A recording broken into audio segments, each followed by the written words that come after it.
Yesterday we were talking about the wiring, which is quite a complex exercise in practice for leadership in practice. Today we will be talking about the quality of the alignment. Following our metaphor of building the physical house and shifting our mindset into leadership house, we like when the house inside has the balanced interior design. If we will have here a little bit, here a little bit, here a little bit, we are getting quite messy space, and not necessarily we will feel balanced, we will feel in rest. When we are surrounded in altogether dropped, it has psychological impact, how we think, how we are perceiving our close internal environment. This is why they say, if you want to feel lighter, clean up the space. It is something in it, right? So going back, similarly in leadership, wiring, and making sure that the connections are properly connected, the quality will deliver our desired outcome. Welcome to our day 4, week 2, human-centered leadership. So we are almost halfway our journey this year. Let's get into it. When you are going for the leadership role, how often you are interviewing the company you are applying? You are invited for the interview. You are prepared to perform as best as you can. So you are reviewing your previous experiences. You are bringing some ideas. What can you show off with?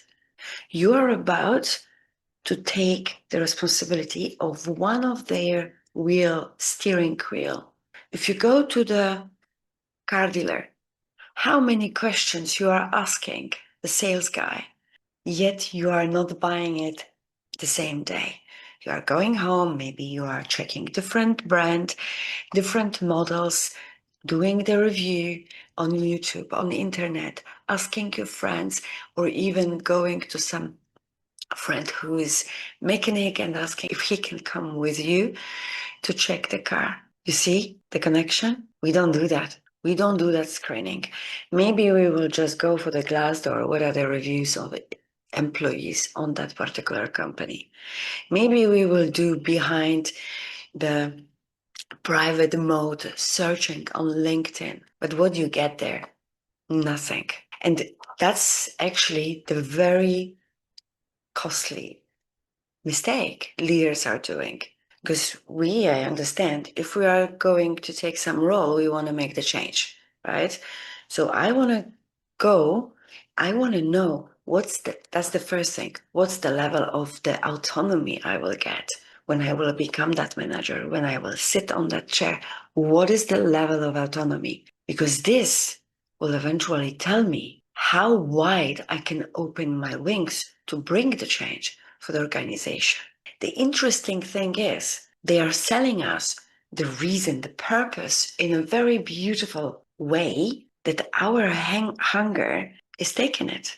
We are not thinking rationally. And when we are talking about the human-centered leadership and really to make a change, I invite you to start doing severe reviewing, interviewing your future corporation that you are applying. So how can you prepare yourself? The question is to you.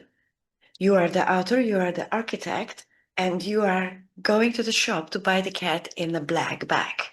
I hope the bells are ringing. You do your screening. You are very happy what you hear. You are on board. Or let's say you are already on board. On top of that, we do have on the job offer, we do have this, let's say, raw job description. Very rarely candidates are asking, what do you mean by that particular bullet point? And here, if you ask 2-3 questions like that, you will see how organization has no alignment. 95% of recruiters are failing to give you the proper, straightforward, really solid answer. Even hiring manager, you can sense they are giving storytelling game. And it's not to judge. The point is we are not focusing on what is right. And this is why we do have 77% employees telling us leadership is failing.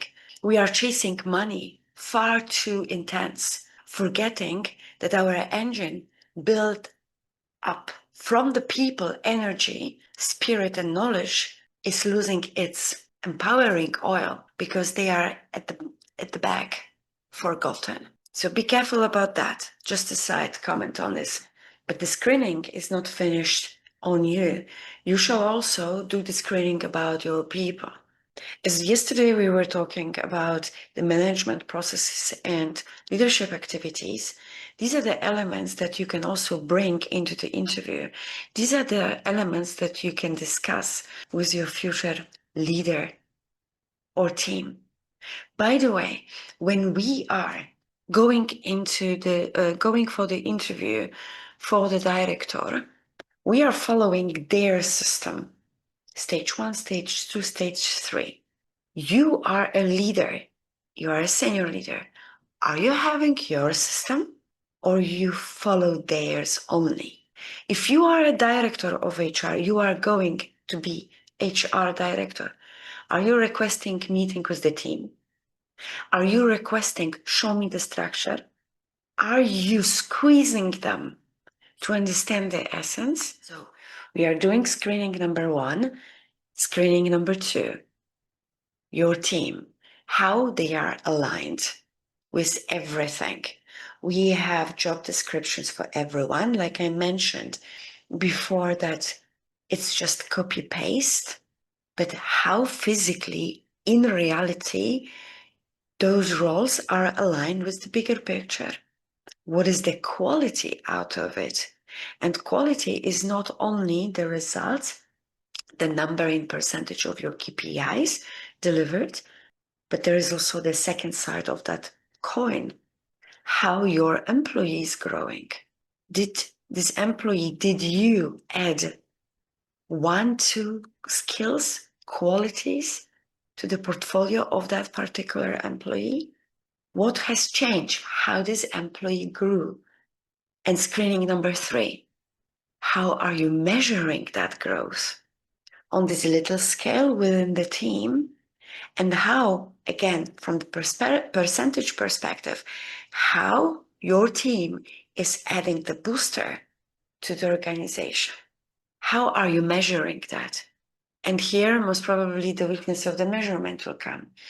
Right now, we do have a trend among recruitments because we have this ATS system, which is the killer of the whole recruitment talent. But anyway, it's just sad story. But first of all, if you do have a rich 20 years of experience, you are forced to put that into 2 pages. Then those specialists of recruitment are telling you, I'm not interested in your story. Give me your story in numbers. The point is, some leadership roles do not have measurements. They have fake measurements. Lots of organizations do not measure impact of OD, do not measure real impact of the training departments, do not measure the impact of the time management from the trainings department.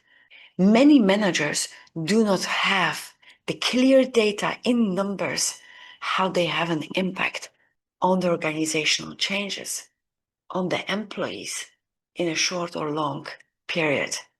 Yet the recruitment is forcing show me numbers. Okay, so what they do, they extract that piece of this paragraph from the CV. Dear ChatGPT, can you translate it in the numbers? Give me some stories. And you, hiring manager, unfortunately are buying it. Scorecard, dashboards. Once I have seen trainings, measurement. What trainings? I could say more. especially as a leader.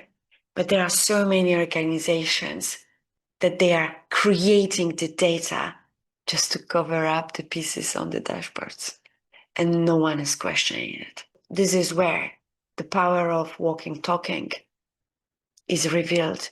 You sit in your warm chair, you make your eye happy because you see in this 40 pages report, green, green, green, and you ignore sometimes even the personality of this person. You see something doesn't click, but I will not question because why should I make my hands dirty? Quality of alignment. Your role with the level of autonomy that will give you the freedom to make the change, what you bring in, what they will give you for it. Screening number one. Screening number two, how the JDs are aligned with the real involvement of the members. Maybe you need to some redesign to fit better the desired outcomes. And number three, are we measuring our impact in a real way or just to make the boss happy eye? Think about that. That's the exercise for you as the architect. And share in comments how well your role is aligned with the organizational goals and how your team is growing under your watch. Thank you for joining me today and see you tomorrow.